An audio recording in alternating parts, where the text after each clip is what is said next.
মাগুরা এক আসনে আসন্ন ত্রয়োদশ জাতীয় সংসদ নির্বাচনে প্রতিদ্বন্দ্বিতা করতে খেলাফত মজলিসের মনোনয়ন ফরম সংগ্রহ করেছেন দলটির মাগুরা জেলা শাখার সহসভাপতি ডক্টর মাওলানা মোহাম্মদ ফয়জুল ইসলাম মনিরুল। শনিবার সকালে স্থানীয় দলীয় নেতাকর্মীদের সঙ্গে নিয়ে তিনি মাগুরা জেলা রিটার্নিং কর্মকর্তার কার্যালয় থেকে দেয়ালঘড়ি প্রতীকের মনোনয়ন ফরম সংগ্রহ করেন।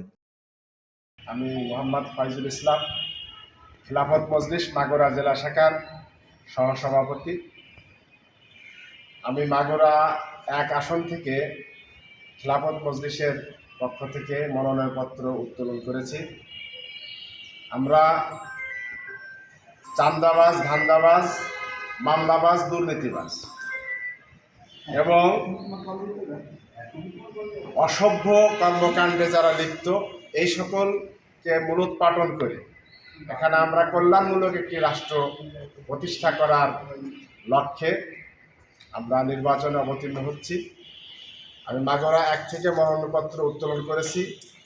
আমাদের 8 দলীয় একটি সমঝোতা হবে।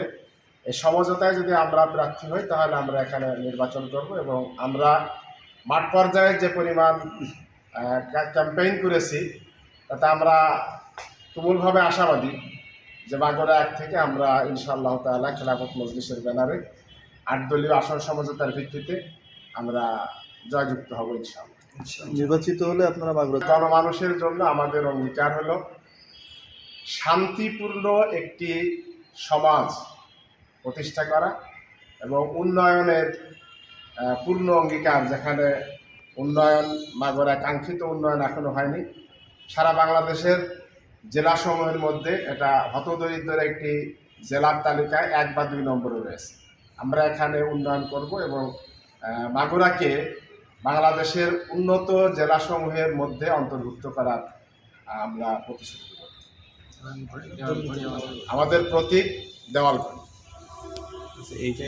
আমি মোহাম্মদ ফয়জুল ইসলাম, মাগুরা জেলা শাখার সহসভাপতি নির্বাচন করব বলে আশাবাদ ব্যক্ত করছি এবং সেই ক্ষেত্রে আসন সমঝোতে আমরা মাগুরা এক হয়তো পাবো বলে আমরা দৃঢ়ভাবে আশা পোষণ করছি। যদি আমরা এখানে উত্তীর্ণ হতে পারি, মাগুরা একে খেলাফত মজলিস দেওয়ালঘড়ির পক্ষে মনোনয়ন আমরা পাই, তাহলে আমরা মাগুরা এক সহ সারা দেশের এই চাঁদাবাজ, ধান্দাবাজ, মামলাবাজ, দুর্নীতিবাজদেরকে উৎখাত করব এবং একটা শান্তি, সুশৃঙ্খল পরিবার, সমাজ এবং রাষ্ট্র গঠনে আমরা পূর্ণ শক্তি ব্যয় করব এবং আমরা দৃঢ়ভাবে আশাবাদী যে বাংলাদেশের মানুষ আসলে শান্তিপ্রিয় মানুষ। এরা এই দেশে মামলাবাজ, চাঁদাবাজ, ধান্দাবাজদের কোনো স্থান নেই।